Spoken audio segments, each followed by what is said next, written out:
Your crew says the only way to see Florence is their excursion. Well, it isn't.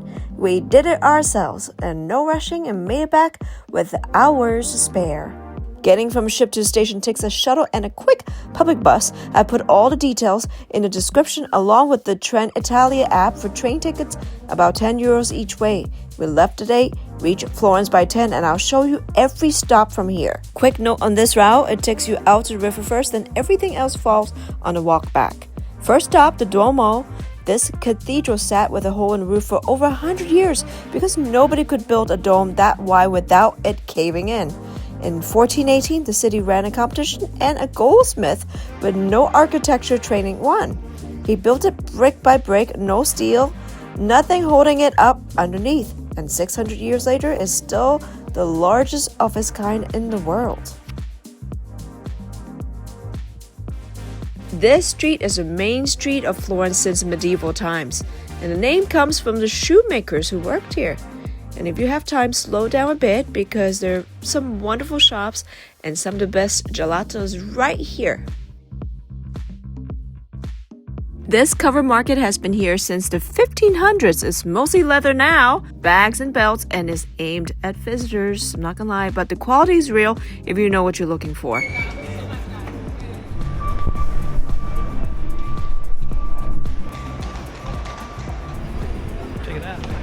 Check it out. This bridge is where the photographers stand. You get the river, the light, and the best view of the one everyone's actually trying to photograph. The Germans blew it up in 1944. The city rebuilt it stone by stone, dredging the original pieces out of the river. But the most famous bridge is called Palazzo Vecchio. And that's probably why also there are so many people that you can see the little people at that bridge. From here is a short walk along the water to the other side. We stopped for brunch right on the Arno. I'll be honest with you, come here for the view, not the food. The setting is lovely, the coffee was fine, and the sitting by the water for an hour was worth it on its own.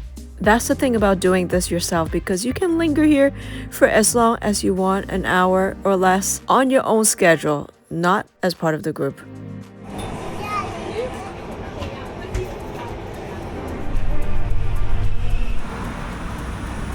One thing I noticed doing this on our own, Florence feels smaller than you think.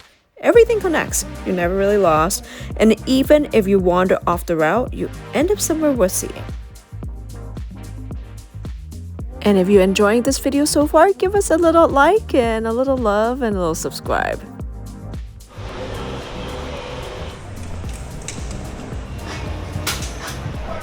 We're at number 6 already, the Ponte Vecchio.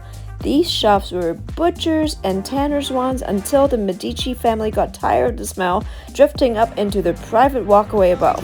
And in 1593, they threw them all out and let in goldsmiths. It's been jewelry ever since. You notice how many people are here. This is the busiest spot in Florence all day.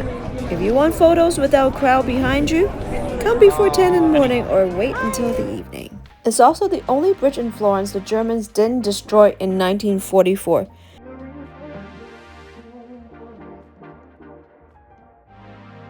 See that enclosed passage running above these arches?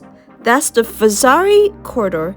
The Medici built it in 1565 so they could walk from their palace across the river without ever setting foot in the street.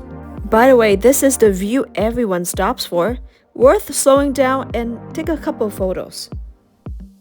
The Uffizi courtyard is free to walk through. The gallery itself needs a few hours and a booked ticket, so we skipped it. If you're on a longer trip, it's one of the greatest museums in the world and a must. Number 9, Palazzo Vecchio, and here's the thing nobody tells you. The courtyard is free. You walk straight in off the square, no ticket and no line. The frescoes were painted for a Medici wedding in 1565. The whole ceiling and every column covered in a few months, purely to impress a bride arriving from Austria. The museum upstairs costs €19 and takes 2 hours. On a port day, the courtyard is a better trade.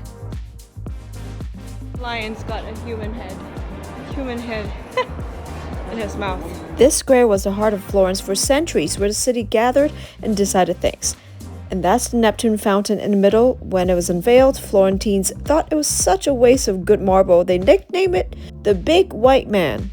The name stuck for generations. Next to it, one of my favorite things in Florence, an open-air sculpture gallery right on the square, and it's free. You don't even need tickets. And some of these statues have stood out here for over 400 years.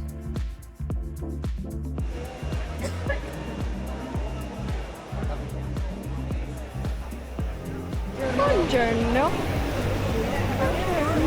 That was my attempt, trying to practice my Italian. Number 11, Piazza della Repubblica. We only passed through here, but there's a beautiful old carousel in the middle if you're traveling with kids. And then one last photo with the Duomo again. From the other side is beautiful. Last stop, a proper Italian coffee before the train. Is it good? Molto bene. Oh, finally, this is the real cappuccino. Look, look. How cute is that? The Duomo. And that's Florence done your way. Back of the ship with time to spare actually went shopping in Livorno. The full itinerary and every step to get here are in the description, and if this helped, subscribe. It's what keeps these going, and there's a lot more coming. See you next time.